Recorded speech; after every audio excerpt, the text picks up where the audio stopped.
So sometimes there is a particular word in the video that you want to change, and that word has been spoken for a few times. Let's say there is a word that has been spoken for 5 times, and now you want to replace that word, but you don't want to go at every single instance to replace it.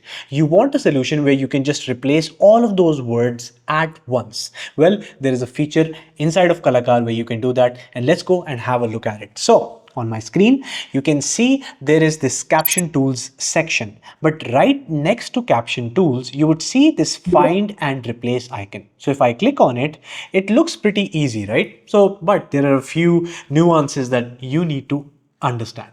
First of all, this find bracket, which is the first one, is the word that you want to replace. So in this particular video, I've been saying visa, but in reality, I wanted to say visas on the screen. So I wanted to add an extra S at the end of the word. I didn't want to change the whole word. You can change the whole word as well. I just wanted to add one more S at the end of the word. So I'll go and type in visa. So if I type visa, you can see it says there are 3 matches available for this particular word.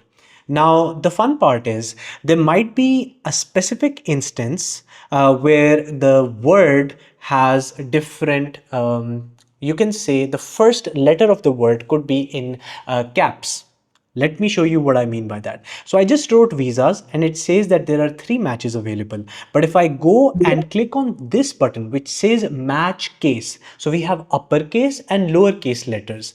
If I click on this one, now it says only 2 matches are available, and that is because this specific visa, which is on the 9th line, you see the first letter, which is V, is in uppercase rather than lowercase. Rest of the 2 words are in lowercase. So if you want to also match and make sure that you only replace words that have same cases, then you can click on this button. In most of the cases, you don't need to click on this button. So I usually turn off this button. So I've written visas and it says there are 3 matches available. If I want to see every single word and where it is located, I can just click on this arrow, and as you can see, it is straight up taking me back to those words. So this is the second one, this is the first one, and this is also a very handy tool if you don't want to replace anything, but you just want to find a specific word in that timeline and you don't want to go through all the captions. You can just type that word and click on these arrows and you can jump straight to that word. So it's very good for searching particular words as well.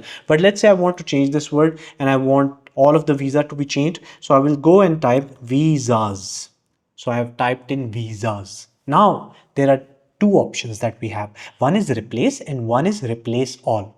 So by replace, what I'm saying is this 1/3 of the word, which means the first word that we have selected, just replace that one. Let's say I jump to the second one. So this is the second visa. If I click on replace, now this visa is replaced. But if I go to the first one, it is still written visa and not visas, which means I've only changed the word that was selected on my search bar, which was the second one, and the first one has not been changed. So if I want to change all of the words at once instead of replace, I will click on replace all. So if I click on replace all, let's go to the first one. This says visas. On the screen, it says visas as well. Let's go to the second one. It says visas. It has added an extra S with it because the previous S was added. So I will just click here and remove it. And if I go and look at the third one, you can see it says visas as well. So now the word has been replaced across the whole project, and this is a very handy tool. This solves a lot of your problems in terms of not only replacing words but searching particular words that you want to find in your captions in your project as well. So with that said, I will see you inside another tutorial of Kalakar.